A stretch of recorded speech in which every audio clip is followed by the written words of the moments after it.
Welcome everyone to our webinar today. This is part 7 in our deep dive series on carbon capture, use, and storage.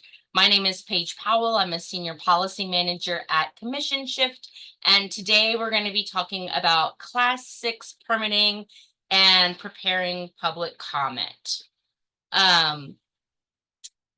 So Commission Shift is a Texas statewide nonpartisan nonprofit working to reform oil and gas oversight by building public support to hold the Railroad Commission of Texas, the state's oil and gas agency, accountable to its mission in a shifting energy landscape.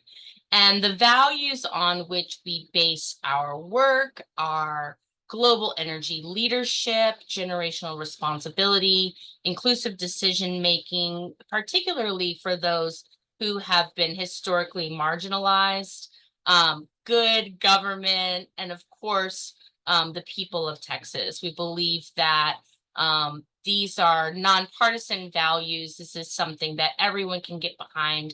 And in order to steward our environmental resources into the next century, we really need to all work together with this vision in mind. The reason why we are here today is because of the Class 6 permits that are coming to the state of Texas. So the Environmental Protection Agency has a tracker online, which you can go to at the little URL there at the top. But currently, I filtered the dashboard on Texas applications only. And so there are 15 carbon sequestration projects under review with a total of 46 Class 6 wells. And what this looks like is a series of timelines where the applying entity will put in their application. It'll be under technical review by the EPA, and then a draft permit will be issued. And if you look at this chart, the blue sort of teal, turquoise blue section is when the permits are expected to be drafted here in Texas. And then the orange little window right after the blue is the public comment period. So you can see we're really close to Oxy's new project in Ector County, having a draft permit put together and then opened up for public comment. If you don't live in Ector County, you would say, well, why does this matter to me? Well, if there's a Class 6 permit coming to, a town near you, you're going to want to weigh in now. The first permit that is approved is really going to sort of set a template for the rest of the Class 6 permits to come. And so if you have any stake in this game, if you care about groundwater contamination, if you care about seismicity and CO2 pipeline ruptures and all of the potential problems with this technology, now is the time to really get informed, to get active, and to state your concerns. So today we have two fantastic speakers with us, Dr. Thomas Manuel Ortiz. He's a Texas-based energy engineer and author, and then Eloise Reid from Louisiana Against False Solutions, where she's the coalition manager there. I'm going to allow both of them to give their presentations. We'll hold questions to the end.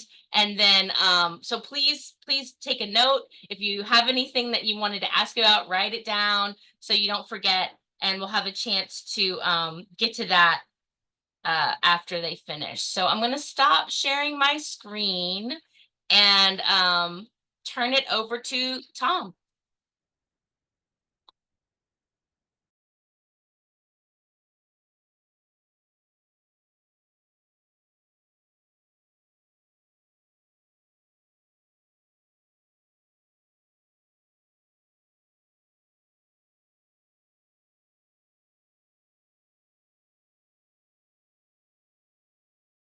Can see your slides, but can't hear you speaking. There we go. How about now? It's great. Okay, well, thank you very much, Paige, and welcome everyone. Good afternoon. What I'd like to talk about is some of the technical challenges surrounding geologic carbon sequestration. The reason that the Class 6 program exists, of course, is to store or sequester carbon in the deep subsurface. And I want to give you some technical background that will help you to more easily comprehend these permit applications if you do request copies of them to make public comment. These permit applications can be hundreds or even thousands of pages long. They are extremely difficult to sift through in some cases. There's a lot of jargon. And so what I'm hoping is by the end of this presentation, you will have a sense at the 30,000 foot level of what we're trying to accomplish and how the projects are going to be structured. I'll also say that my website here, my URL, thomasmanuelortiz.com, you're welcome to go there. There's a link where you can subscribe to my energy blog called Resource Realism, and you can also send me an email. And if you have questions afterward that are not answered today, I'd be more than happy to answer them by email. And with that, let me tell you a little bit about how I got here. My career has taken a tortuous path, as many do. I started out in the mid-1990s as a staff research assistant at Los Alamos National Laboratory, and I was doing research on high-pressure thermodynamic properties of metal hydrogen systems. And then I went to get my PhD at Purdue. I continued my hydrogen research. I wrote papers on the use of hydrogen and solar energy to create cogeneration plants. I did what's called a first and second law analysis of those systems. And then I switched and I actually wrote my dissertation on the use of recycled carbon dioxide as a net zero refrigerant for heat pumps and air conditioners. And this, again, this was back in the late 1990s when nobody really was talking about any of this stuff. So when it came time to get a real job, I was approached by ExxonMobil. And if you wanted to be in energy, Houston was the place to be. So here I came to Texas and I started working on the reservoir simulator at Exxon. And this is a large computer program that helps to model the flow of fluids underground and through the associated surface facilities, wells, tanks, pipelines, etc. So what I learned to do, and one of my principal contributions, was model gas flow through the surface facilities and through the reservoir. Fast forward many years, I spent 7 years in state government in Texas where I wrote Class 1 UIC permits. And the Class 6 program that we're talking about today is a direct descendant of the Class 1 program. They are, from a technical perspective, nearly identical. And I've written permits for the subsurface storage of everything from the runoff from a copper refinery, a copper smelter, to the waste from a beef slaughterhouse up in the Panhandle. These are things that no one ever wants to see again. So they are sequestered underground, hopefully for all time. With that, let me tell you a little bit about how we're going to structure this talk. I'm going to give you, as I mentioned, a review of some core technical background concepts. And I'm actually going to start with carbon capture because that's where everything really does begin. And it's with capturing the carbon that we then go to storing it underground. I'm going to very briefly talk about some comparisons between carbon dioxide and hydrogen leasing and storage, because there is a little bit of a technical nuance that I think is important to understand there. And then I'm going to talk about some of the most important technical CO2 storage issues that you will encounter if you read and want to comment on these permit applications. And then finally, I'll end with just a few brief comments on organizing CO2 leasing programs.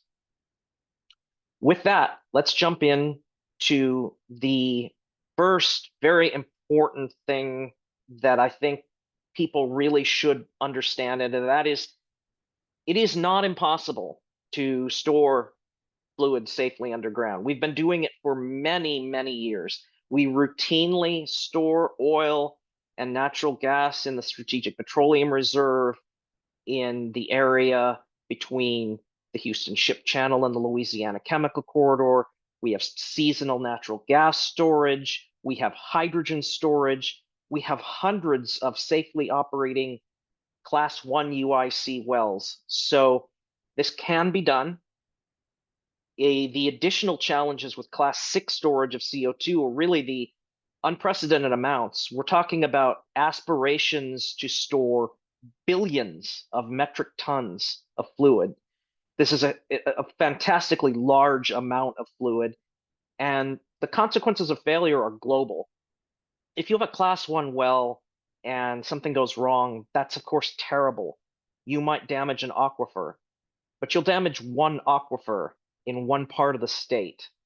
As bad as that is, if you have a catastrophic failure of a Class 6 system, the damage to the environment is global. We share one atmosphere. We cannot wall off our part of the atmosphere from the rest of the world. So carbon pollution anywhere is carbon pollution everywhere. With that being said, let's talk about how to capture carbon. Two main ways. One is absorption. And what you do is you take a liquid that is very good at sucking up carbon dioxide.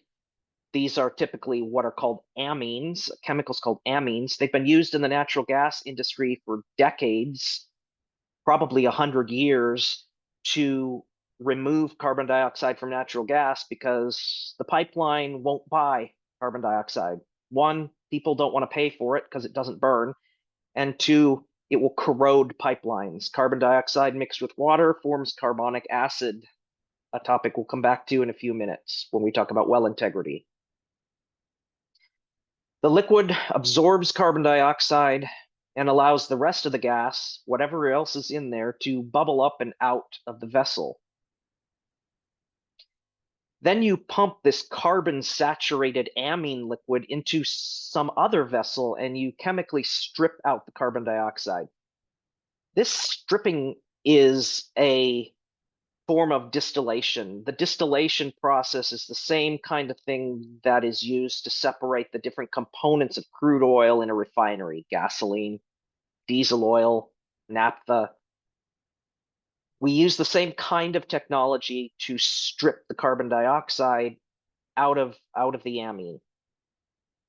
At this point, the carbon is captured. It is isolated and can be piped to wherever it's going to be permanently stored. And the amine liquid can be recycled back into the first vessel, and you can pipe in a brand new batch of carbon-containing gas and start all over again. That's absorption, and it is the oldest and most technically mature of the technologies. The other way to capture carbon is by membrane or adsorption devices. These are either chemical reactors that are full of packed spheres of catalysts that will preferentially allow chemical reactions to take place that capture carbon dioxide, or a membrane, which is the other way of doing this with a solid, is like a filter that allows one kind of molecule to pass through and trap everything else. These are really, they have the same general effect. They're different technologically, but they serve the same purpose. You can think of a membrane like a coffee filter. You put grounds in a coffee filter and you pour water on top. Coffee comes out the bottom and the grounds stay in the filter. In our case, we can design a membrane either that will allow carbon dioxide to pass through and trap everything else, or the reverse. You can trap the carbon dioxide and allow everything else to pass. Both kinds of membranes exist. But the membrane or the reactor will eventually become full of trapped chemicals, and it has to be flushed out or else it will stop working. And sometimes we do this with heat, sometimes we do it with some kind of neutral substance, and it's referred to as regeneration, regenerating the reactor or regenerating the membrane. Once you do that, it's ready to be reused, and you can pump a new batch of carbon-containing fluid through the membrane or the reactor and start over again. Oh, pardon me.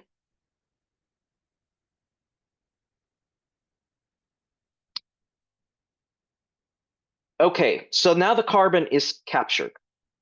We want to store it. We want to store it specifically in a deep underground geologic formation. This is a rock. It's a rock with many microscopically small holes in it, and you're going to pump gas thousands of feet underground into these deep underground formations. The more you inject, the farther it travels into this rock formation's tiny, tiny pores. And this, as you might imagine, will increase the pressure tremendously. But the carbon has been stored.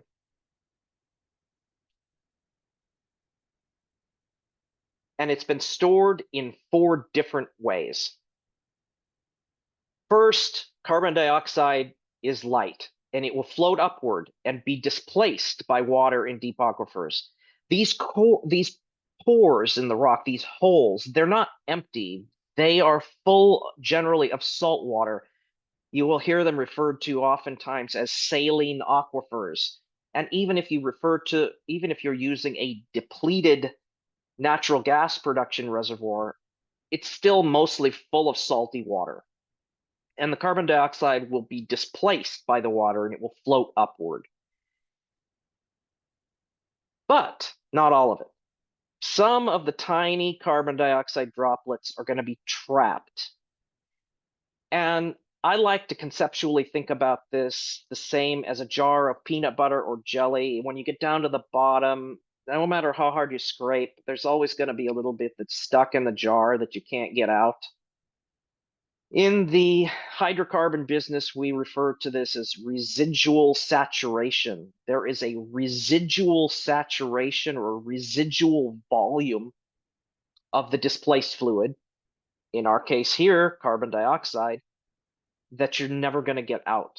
It's either stuck in little nooks and crannies in the rock, or it's stuck to the surfaces of the rock, and it's not going to come out. So that portion of the carbon dioxide is effectively trapped in that way. Another way that the carbon dioxide is stored is that a lot of it will just dissolve in the water like soda or seltzer. One of the things you're doing when you're injecting carbon is you're creating a giant underground bottle of pop. That's going to take up a lot of the carbon dioxide and keep it from moving anywhere else.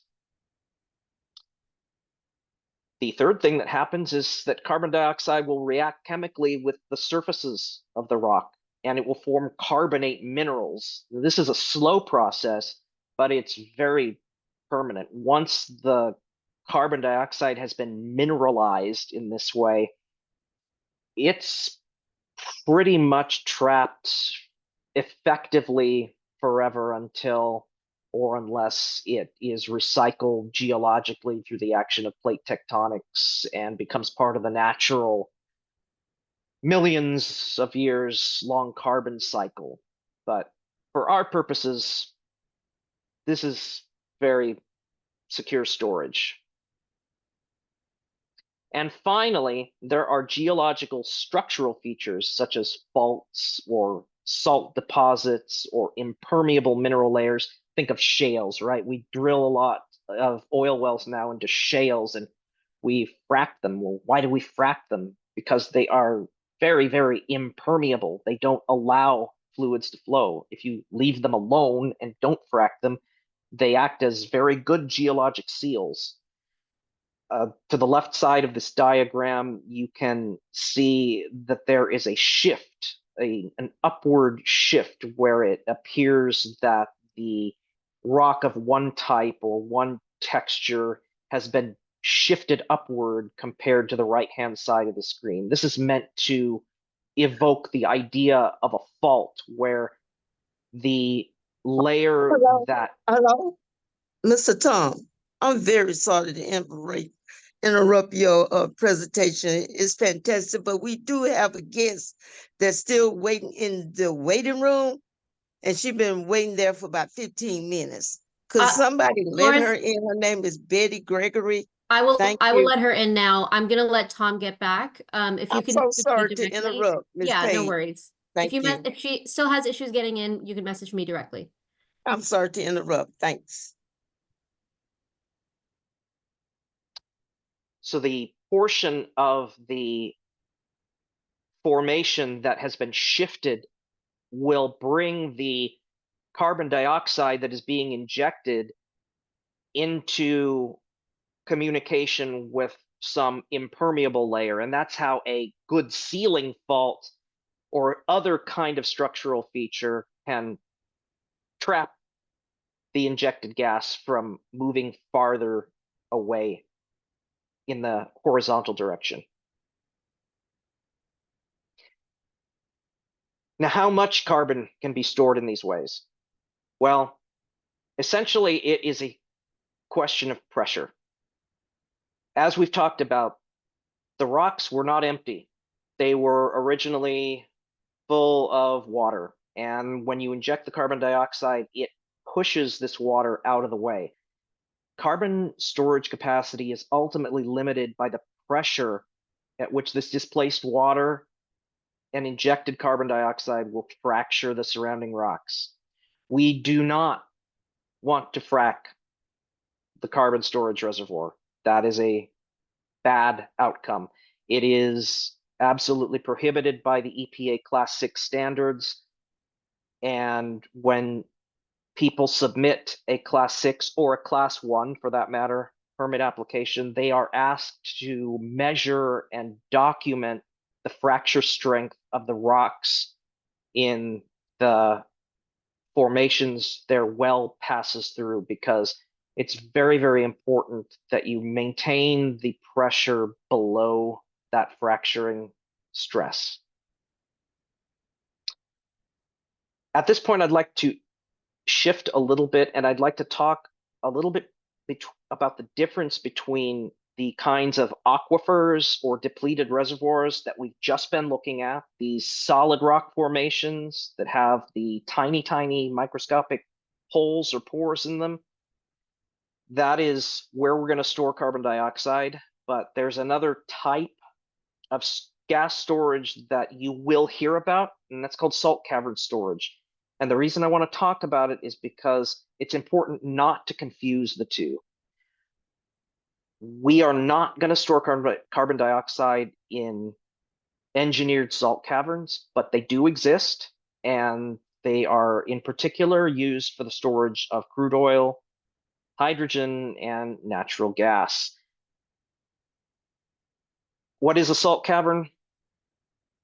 Salt underground is softer than the surrounding rock, and it will flow into columnar shapes underground. So engineers can drill wells, and I'll just say from the outset, probably you won't use a rod pump in these configurations, but everybody I figured knows that the icon of a rod pump or a donkey pump, they know, oh, that's a well. So I'm using it here, but probably a rod pump would not be on site. In any case, you will drill the wells and you will inject water, which will dissolve the salt. Just like if you pour salt into a glass of water at your kitchen table, the salt will dissolve in the glass of water. Same thing will happen with this underground salt. And then if you pump the water back out, it leaves a big empty hole or cavern. And in contrast to the solid geological formations that we've been talking about throughout the earlier part of this presentation, this is just a big hole. It's big empty hole, and you can pump some other fluid into that big empty hole and store it, because the surrounding salt makes an excellent seal. And the classical example of using salt caverns is for natural gas storage. You will withdraw gas during the winter, send it north to the colder climates where people are running their gas furnaces and their stoves and fireplaces. And then during the summer, when that heating demand is low, you can pump extra natural gas back into the cavern so that you can, year after year, have this emergency supply of natural gas. And this is routinely done. But why are salt caverns bad for CO2 storage? Well, for one thing, you don't get the dissolution or the mineralization trapping that we showed. You lose a lot of your ability to trap the carbon dioxide. They are also caverns specifically designed for periodic recovery of fluids over and over again. That's not what we want here. We want to inject carbon dioxide, and we want it to stay underground forever. Engineered salt caverns are basically really expensive storage bottles, and they require constant maintenance. They are not suited for permanent sequestration. Changing gears again, when we first look at a place where we think we might want to store carbon dioxide, so back to our regular old-fashioned solid rock formations underground, we want to have some idea how much carbon we might be able to store. And as we talked about, pressure is a very, very important parameter. But when they first talk about the capacity of a carbon storage reservoir, and this will be true even in the permit applications, you will see this. They'll give a static or a volumetric capacity estimate, and it may be very big and very impressively big.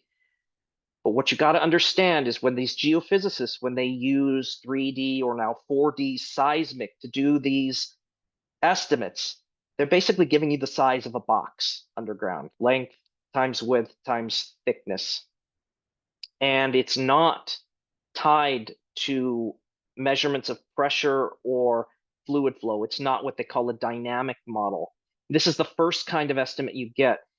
And when you take pressure and fracture stress into account, you can end up with an actual usable capacity that is as little as a few % of the initial estimate. The Texas Bureau of Economic Geology looked at the Miocene structures offshore Texas as part of the state's mandate to create a reservoir there. The legislature back in 2009 mandated that Texas create a geologic carbon storage reservoir offshore in state waters. And the initial estimates of that capacity there have been discounted by at least 88% since then. So you really have to be careful when you read these. They tend to be over-optimistic. The displaced brine front, when the water is being pushed away, it can extend miles away from the well. And this is what you're going to be looking at when you talk about the area of review. Where should you be looking to evaluate this pressure rise? Well, it can be a very, very large area underground, and it all depends on the particular rocks, the particular fluid flow behavior. And a lot of that isn't going to be known until you actually start operating and start getting real well test data. If the brine pressure rises enough to fracture a seal or the reservoir rock, injection must stop. So it's very important to have a good handle on just how far that water, that displaced water, is going to travel. You also want to have good, what's called sweep efficiency when you're injecting. You want to maximize the contact of the injected carbon dioxide with the reservoir's pore volume. That's going to optimize the amount you can store, because it optimizes the amount of dissolution you're going to have. The amount of water that you contact is a direct correlation with the amount of carbon that can dissolve in it. And the same goes for mineralization. If you have poor sweep efficiency, what might happen is a little thin pancake of carbon dioxide will rise to the top of the reservoir. That can cause the carbon dioxide plume to migrate farther laterally than it otherwise would. That will increase the area of review. It can also reduce storage capacity, as I said, by limiting the kinds of trapping that will occur. Sweep efficiency sometimes can be compromised if injection rates are too high. So a permit application should take that into account. A lease should also penalize poor storage efficiency. If you are the landowner and you're writing the lease, should be something that's very important to you. If multiple injection wells are drilled into hydraulically connected reservoirs, the pressure fronts, these pressure rise phenomena, they can merge together and they are additive. That reduces the available practical storage capacity for all of the leases in that area.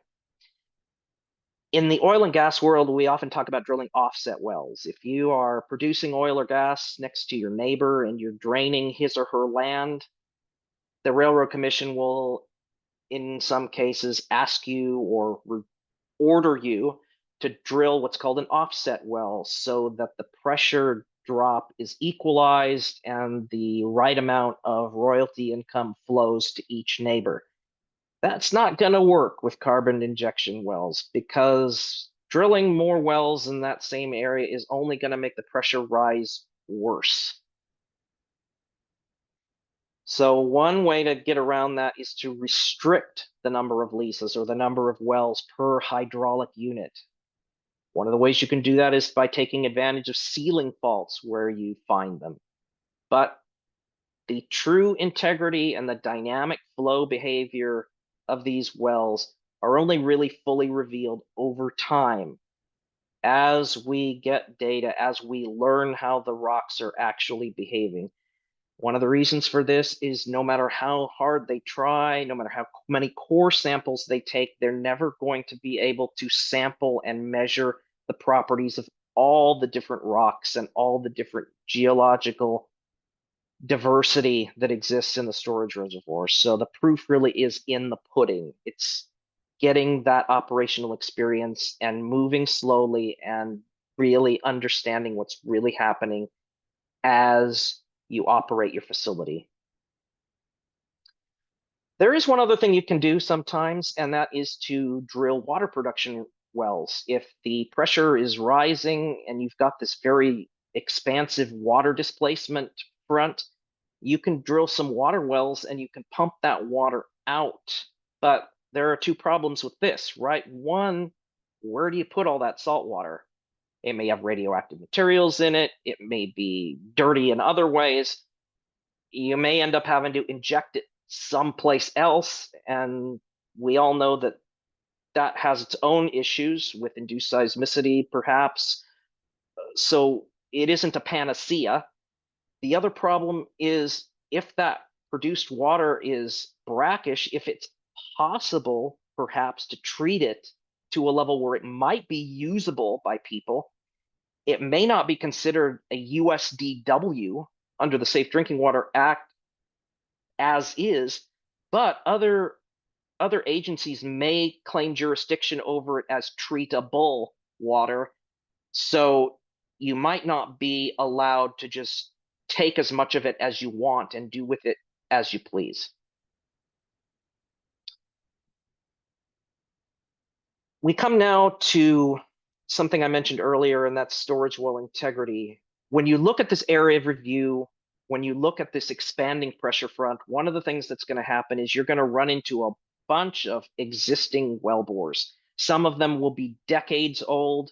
When I was in the Class 1 permitting program, I saw wells that were from the early 20th century and that were issued to Earl P. Halliburton himself. Some of these wells were plugged by people dumping tools and brush into them to plug them.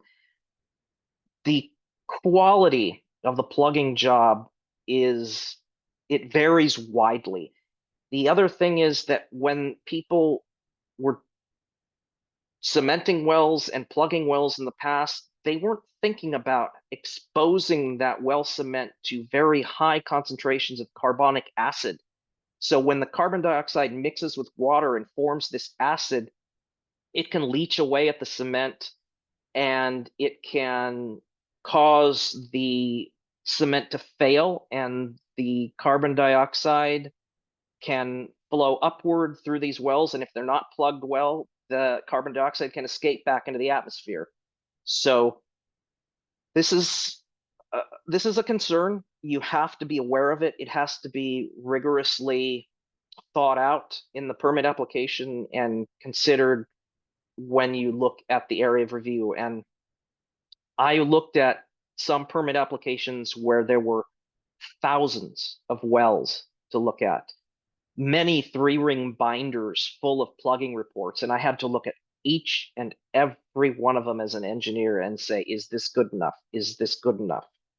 And if it's not good enough, what are you going to do to remediate it? So it's a big job. Landowners, if you're leasing your own property, always stipulate strict Class 6 standards around plugging and area of review modeling, especially if in the future regulators might allow waivers for old wells, particularly wells that are going to be converted from some other use to Class 6. I personally am fairly skeptical about the wisdom of doing that, but it might happen. So if you are writing a lease for your own property, demand this up front. You're writing a contract, you are in control. Because an ounce of prevention, as they say, is worth a pound of cure. When we talk about long-term sequestration of CO2, we're talking at least 1,000 years. Ask yourself, how many human organizations have been around for 1,000 years? Not very many. Very few storage companies, if any, are going to be in business centuries from now and be available to remediate damage or leaks. So the only real way to do these projects right is to prevent damage from occurring in the first place. And that means conservative site selection, excellent fit-for-purpose well construction, and long-term monitoring post-closure, because fault reactivation or poor well cementing in legacy wells can cause leaks many years after injection. You might not know this happens until a long time after you're done. And with that, I'd like to thank you for your attention. And if you will allow me, I'd like to ask you to please look for my upcoming book called Why We Struggle to Go Green: Hard Truths About the Clean Energy Transition. It's going to be on sale just about a year from now from Stony Creek Publishing, part of the Texas Book Consortium at Texas A&M University Press. Thank you. Thank you so much, Tom, for that wealth of information. Without further ado, we'll move on to Eloise and let her give her presentation.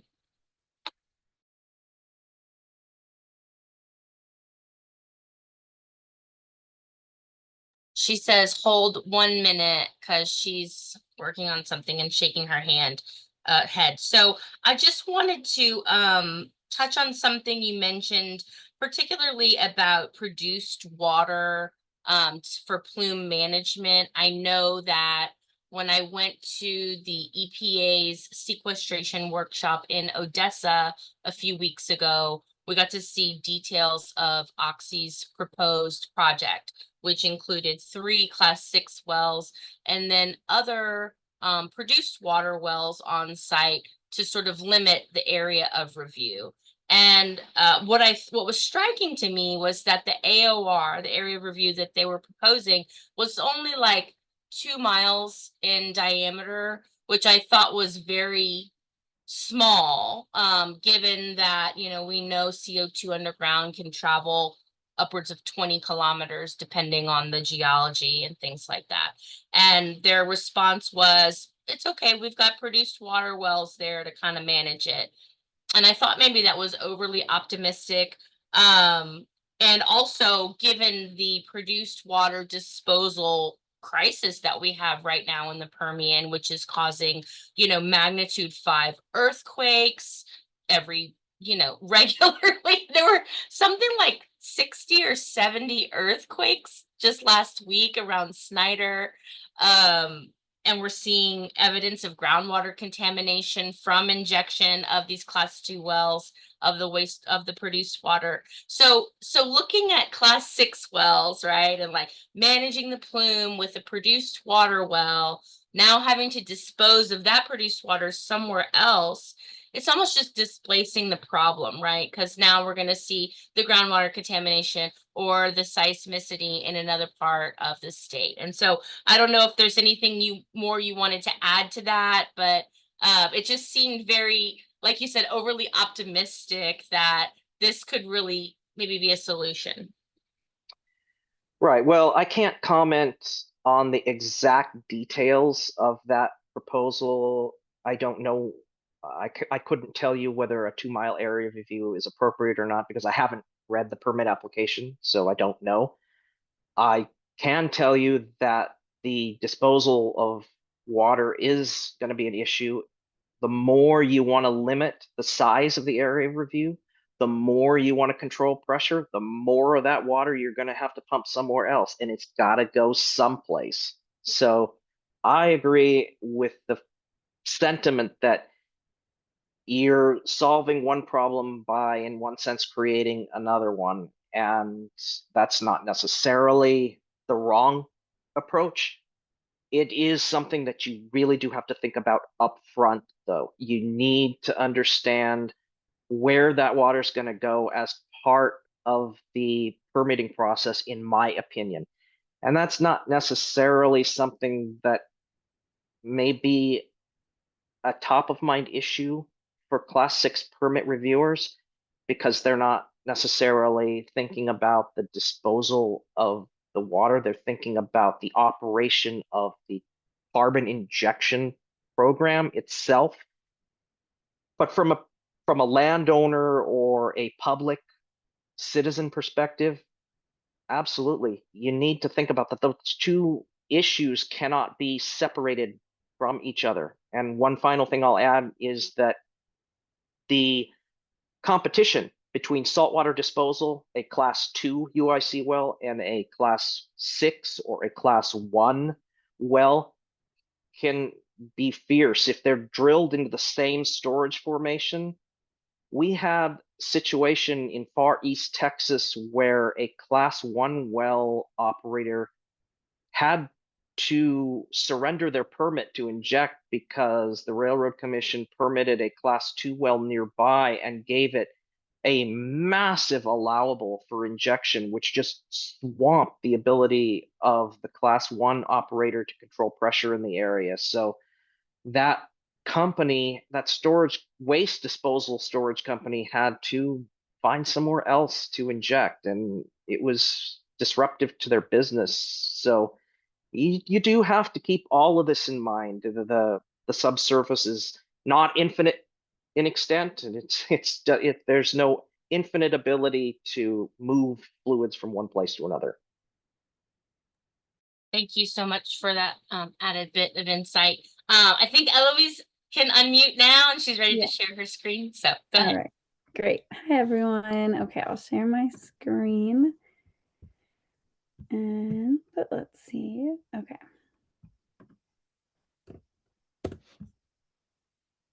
Can everyone see this? Can you see the best practices? Yes. Okay, great. All right. Thank you for having me, Paige and Commission Shift. And thank you to my co-presenter. That was a really informative presentation.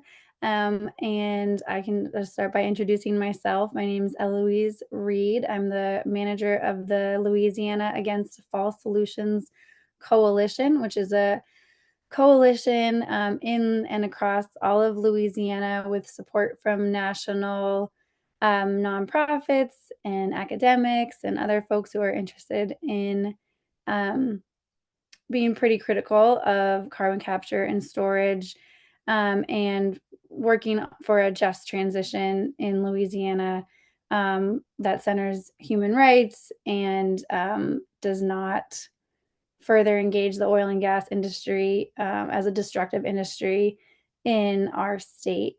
And so Paige asked me today to speak about preparing public comments for Class 6 wells. So I just wanted to talk a bit about where Louisiana is in our process with Class 6 wells and where we have prepared public comment.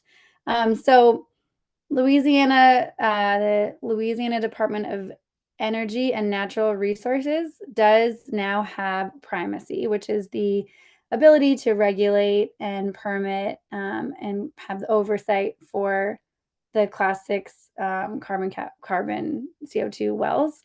And our coalition, which was started in 2021, has worked a long time to delay and ideally would have denied the state from getting the primacy. So I want to talk a bit about our fight against primacy in Louisiana. And then I will go over the importance of working in a coalition. That's my perspective is really, I'm the manager of this coalition. And so we work with a lot of experts. So I'm just some of them are on the call today on permitting and on commenting.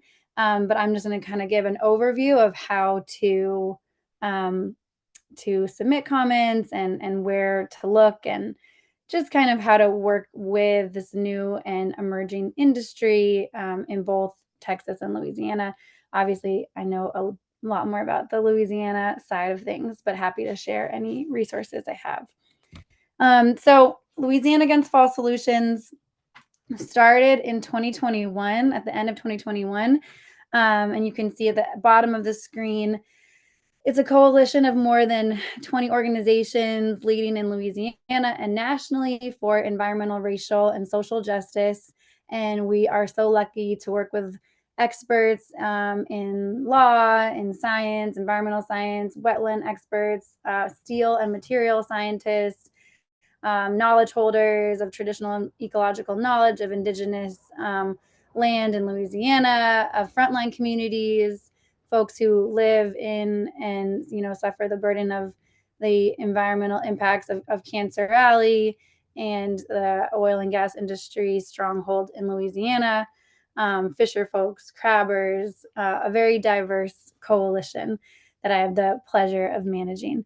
And so we started in 2021 with some of those sort of nonprofits that I was mentioning: Deep South Center for Environmental Justice, Alliance for Affordable Energy, Healthy Gulf, Center for International Environmental Law, and many others, and responded to an EPA community meeting where a lot of folks had just heard for the first time about CCUS and about what we're calling a scam from the oil and gas industry, like a greenwashing scam, to inject toxic waste into our precious lands that already have lots of holes in them from the same industry.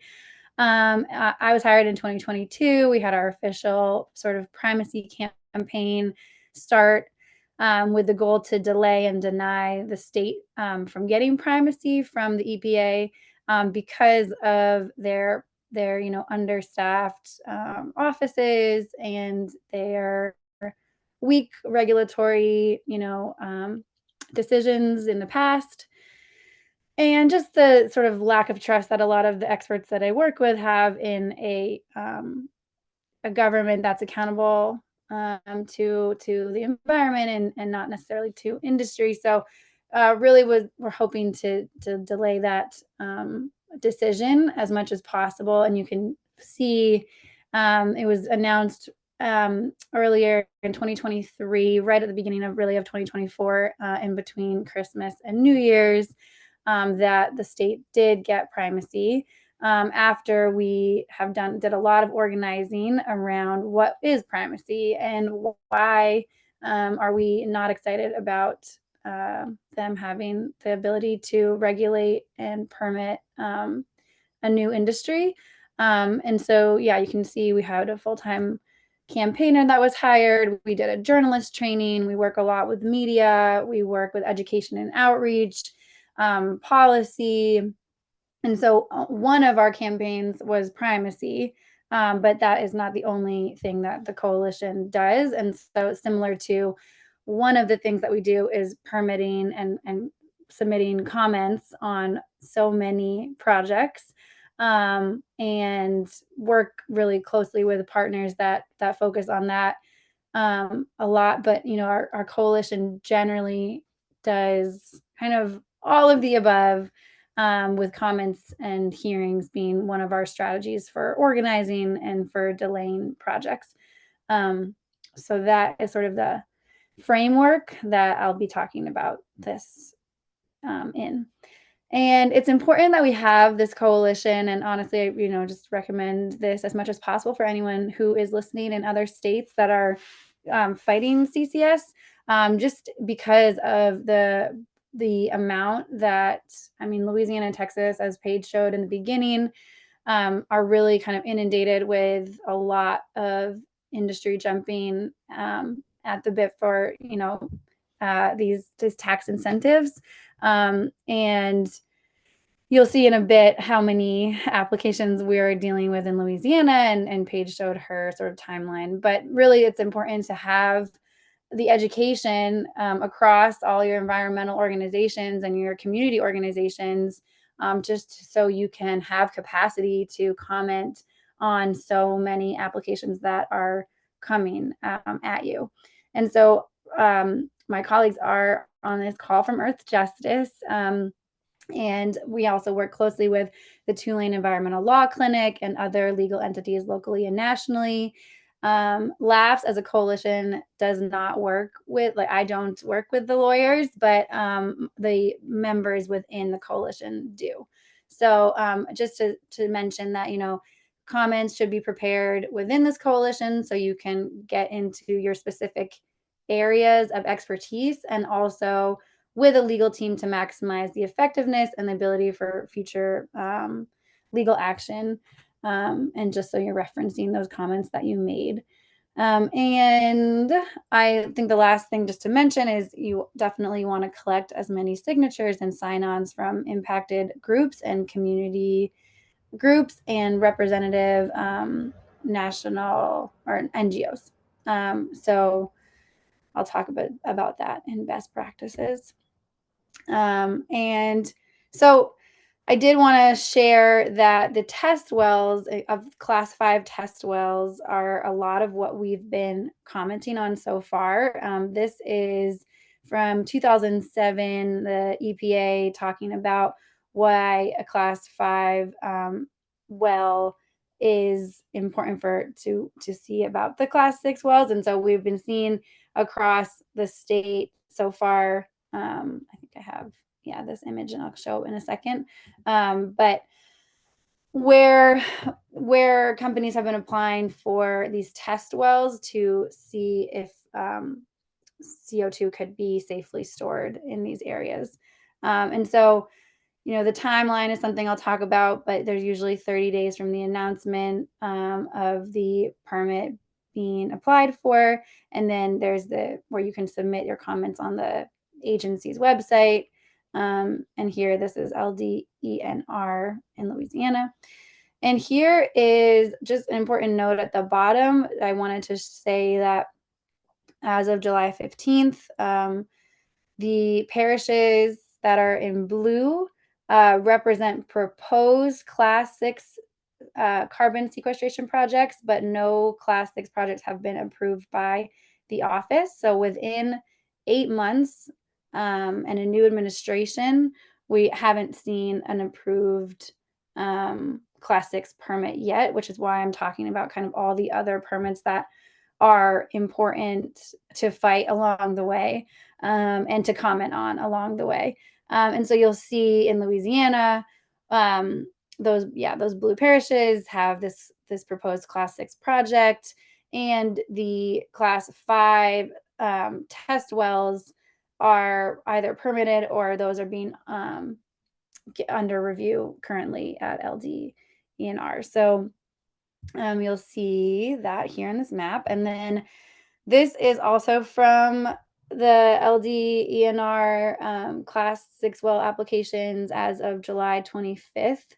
So it's a total of 26 operators or projects and then 65 wells, which is why you'll see me talking so much about capacity at the end as a coalition manager, because you clearly 65 wells, and I'm sure folks on this call are familiar, but these applications are, can be hundreds of pages long.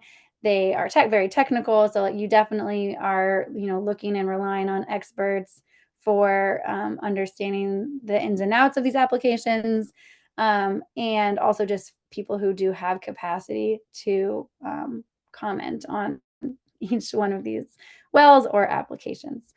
So just looking at this timeline, you can see that, yeah, this is similar to what Paige was mentioning with Texas, that the applications are first received by EPA, then just declared administratively complete, then go to the state, and then kind of the process happens again. But as of now, there haven't been public notices for Class 6 wells in Louisiana. So there are, I'm just going to go back to this, just the overview of permits to comment on.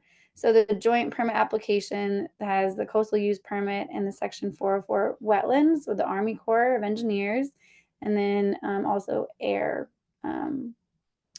permits. So I'm just going to go through an overview of those. So that was Class 5.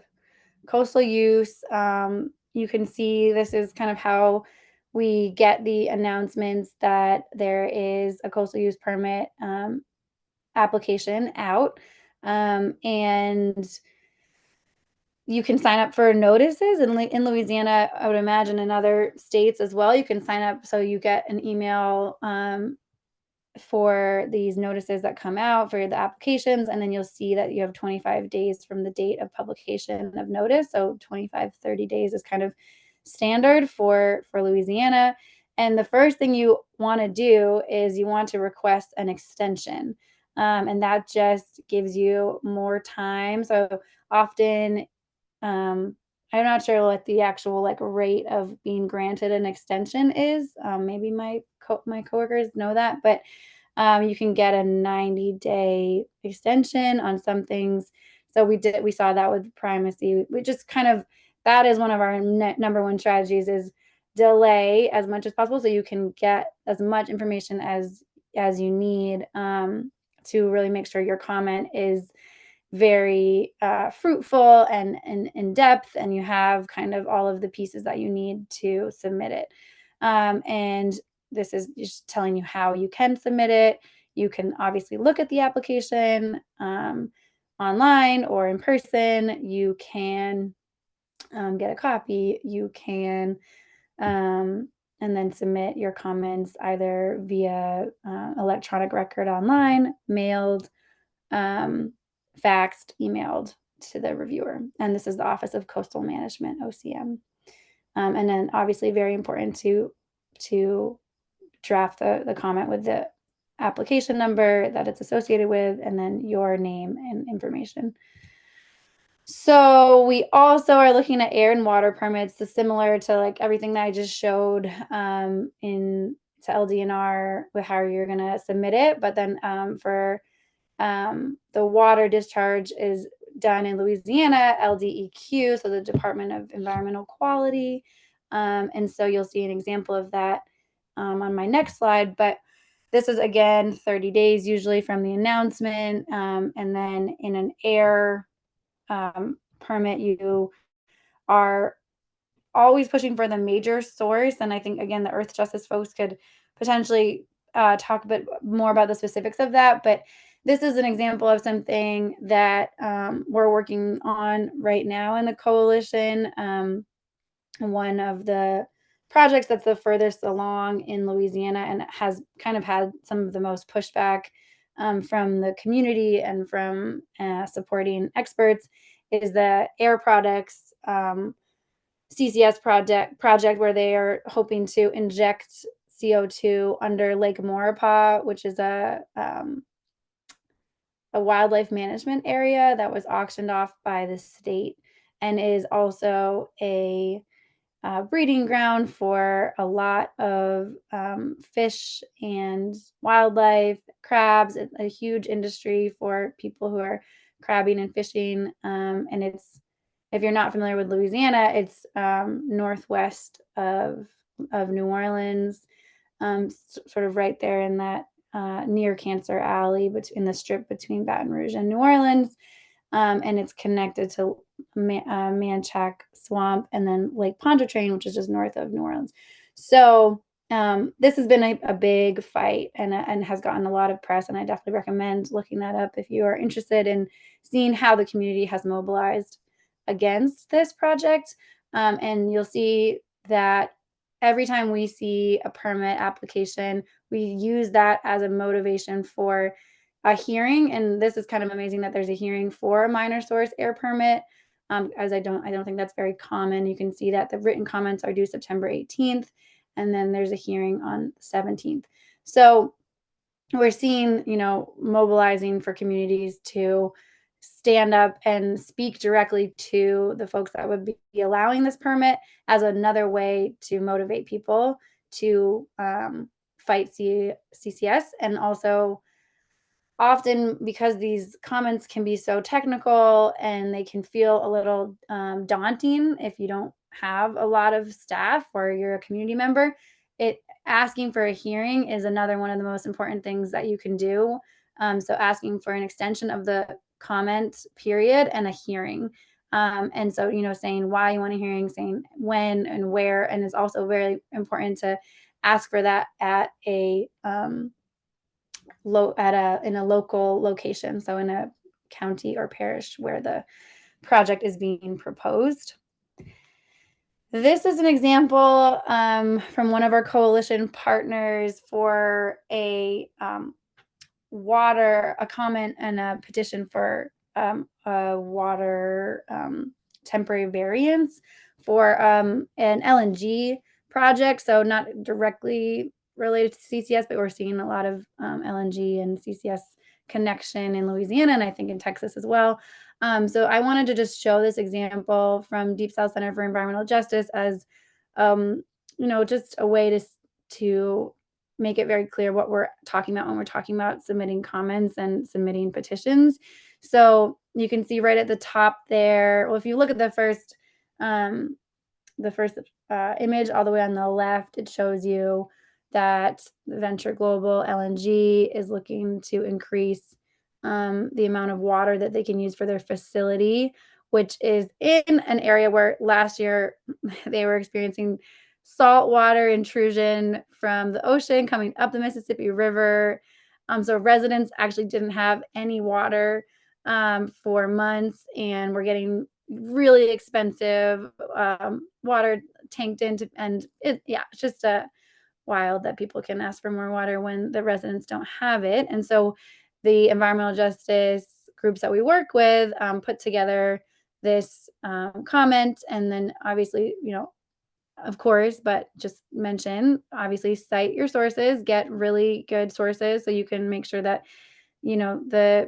the administrator that you're writing to understands. And then, as I was saying, collecting signatures and sign on at the end, so you can look at the images on the far right of the screen that show all the different, those are, people who are also signed on in coalition who also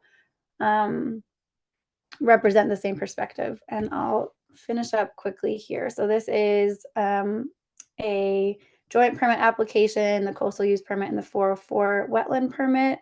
This is a good example of something that they're looking for in Lake Maurepas. This is about a year old, but I just wanted to show that as an example.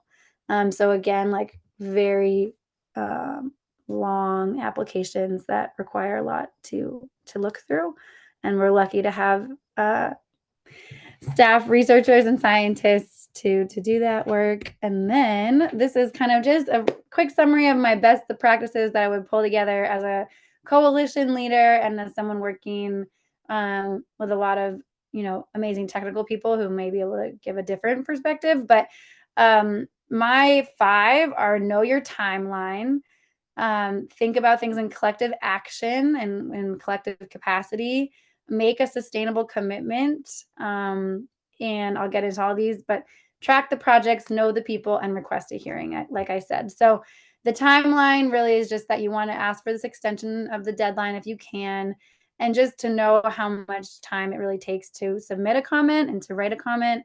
And also you want to be drafting templates. So the collective action is we've hosted comment writing or letter writing parties. We've asked people to do that virtually or in person. We just had a training on the Department of Energy Environmental Justice Plan about maybe 3 weeks in advance, so we could train nationally. We worked with the Break Free from Plastics folks, Dr. J and Michael Esaluca, and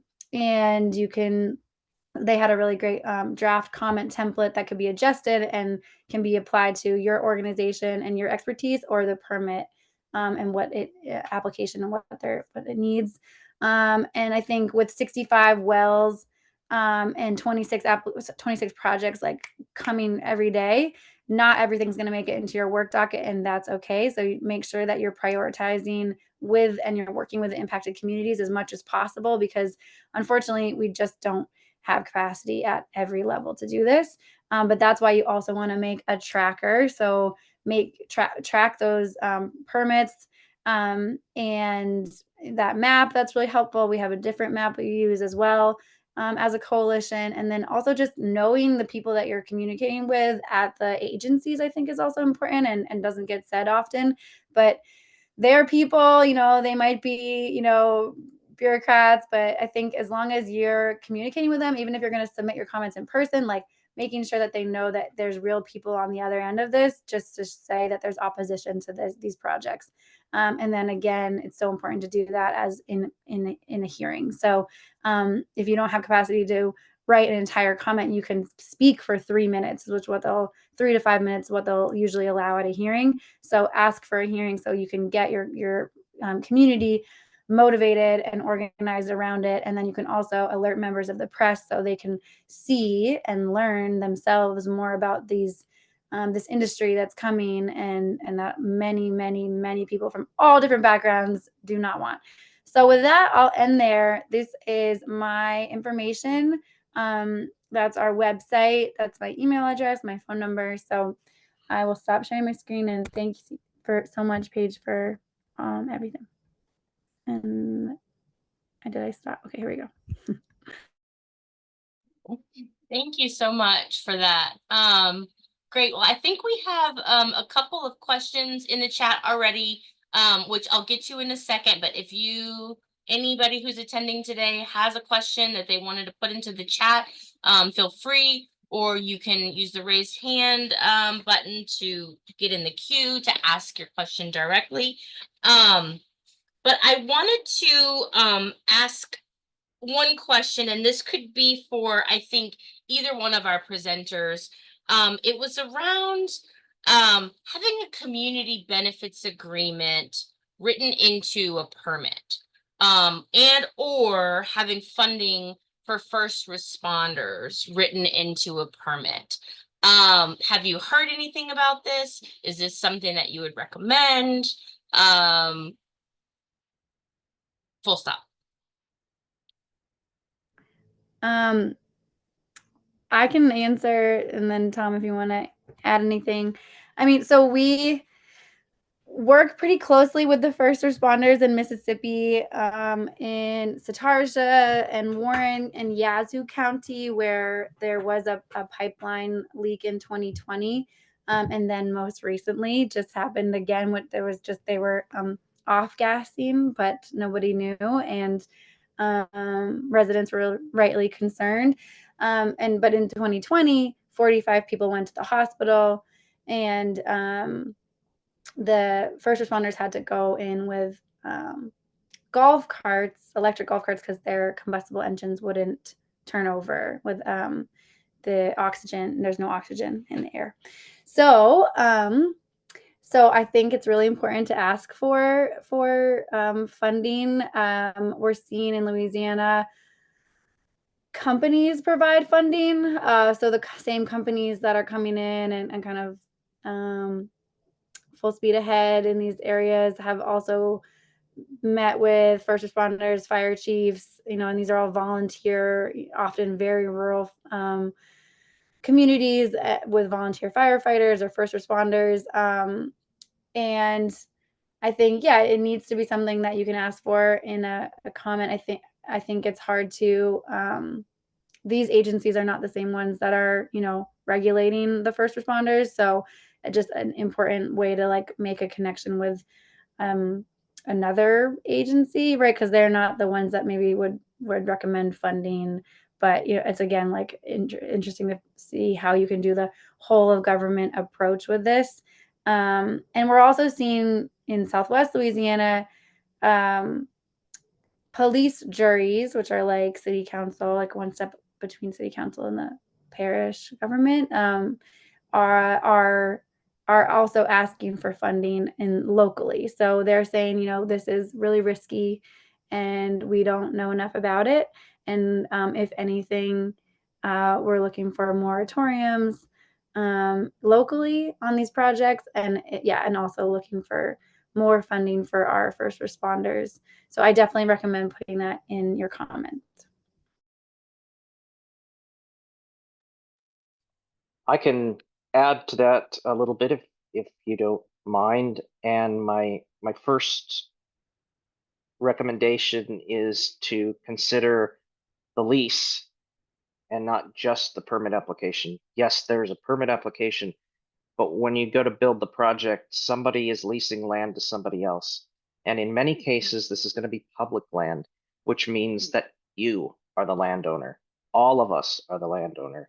And you can definitely make your feelings known to the agency that is going to be writing that lease. In Texas, for a lot of public land, that's going to be the Texas General Land Office. The University of Texas system also has land that they manage on behalf of the UT system, and they lease that land for the same kinds of things, oil and gas production. And I can only assume that they will at some point jump into the carbon sequestration world as well, although I don't know that for a fact. But otherwise, it's going to be some private entity, and those people have a lot of power to dictate the terms of how the project's going to be done. They can impose things that a permit might not encompass. And you got to understand, when you're writing a permit, I was a permit engineer in 2 different state agencies in Texas. I wrote permits not just for class 1 deep injection wells, but also for the commingling of surface production facilities of oil and gas on state-owned lands. And when you write a permit and you tell the permittees something that they have to do, they're going to send lawyers in, and those lawyers are going to demand to know where exactly in the regulations it says that they have to do that thing. So you may want to see something written into a permit from a holistic perspective of managing the environment, but if it does not say specifically in the rules that enable that permit to be issued, that action has to be taken, the permitting agency is probably not going to do it because they're not going to have a legal basis to back it up. So don't forget about the lessee. The lessee, the person writing the contract to do this storage, has a lot of power to make sure things are done right. And so as a concerned citizen on public land, that's you.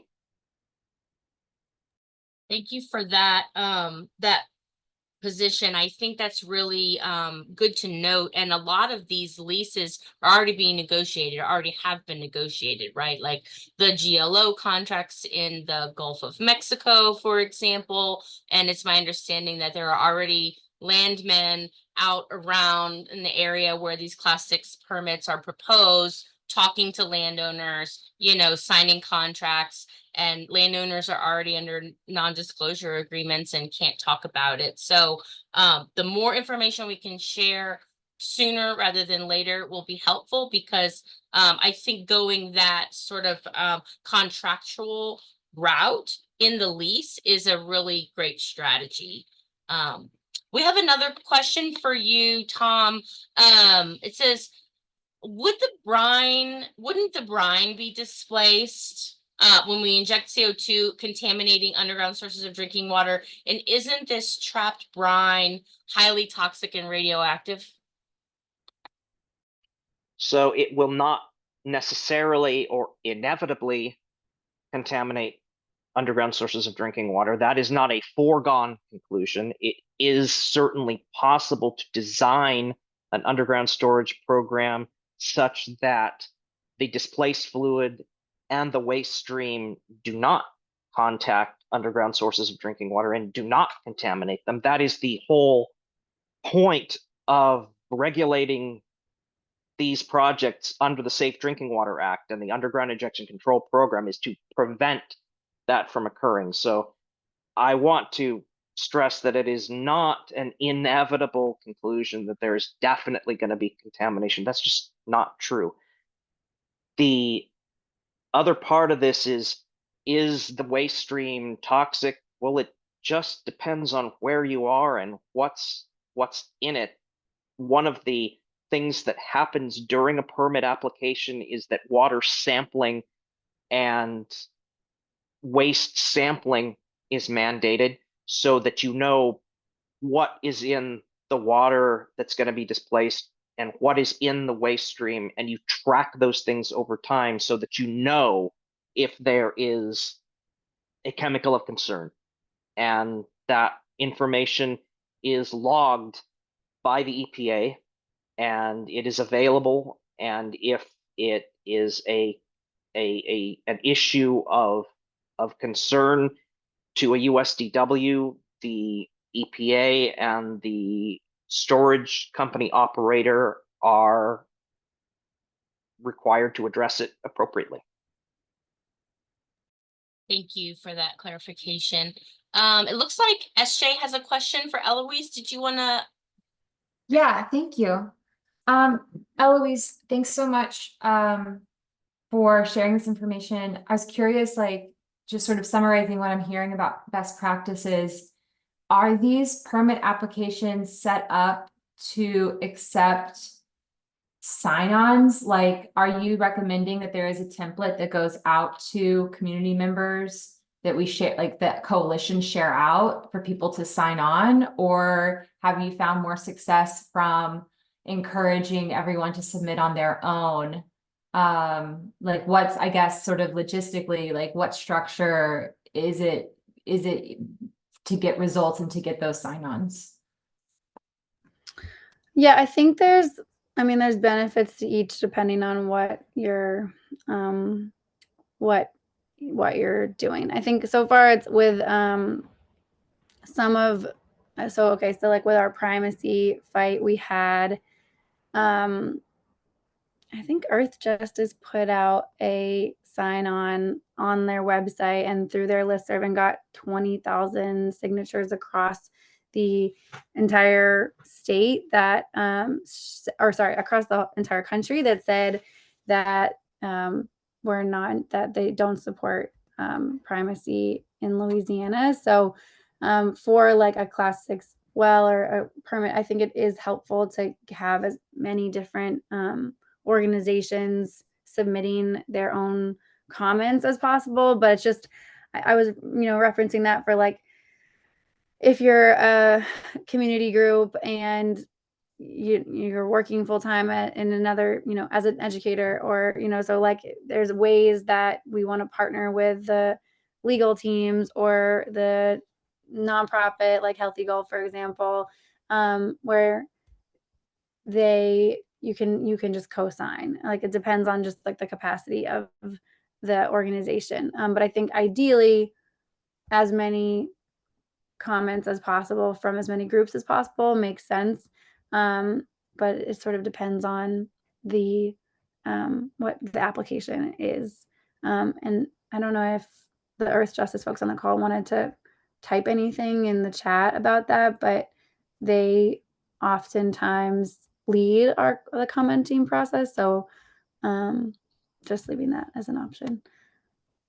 Thank you for that perspective. I'm gonna go ahead and share my screen because I think that's a really good note for folks. Like, you don't have to do this alone. It's not just you against a 1,000-page permit, right? There are folks here in Texas, just like Louisiana has their coalition. We have a Texas Carbon Capture and Storage Community Advocacy Coalition with about 20 organizations working to just support one another using each of our expertise in water, air, drilling, subsurface, etc.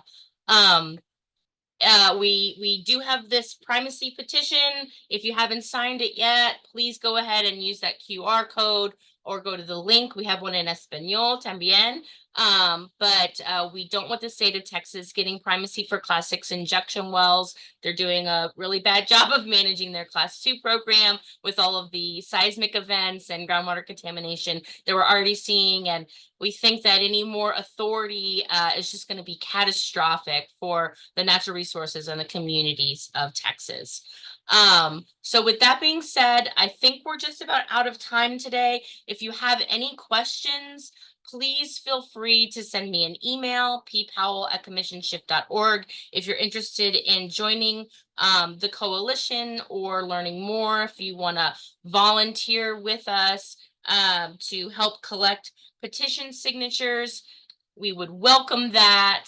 But with that being said, I think we're just about out of time. I would direct everyone to the chat here for next steps, that you can go to our link tree and learn more. Please read our 15 policy points for community members and advocates around Class 6 and CCUS.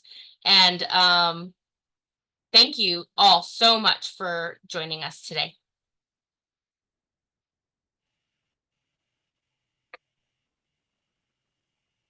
Thanks.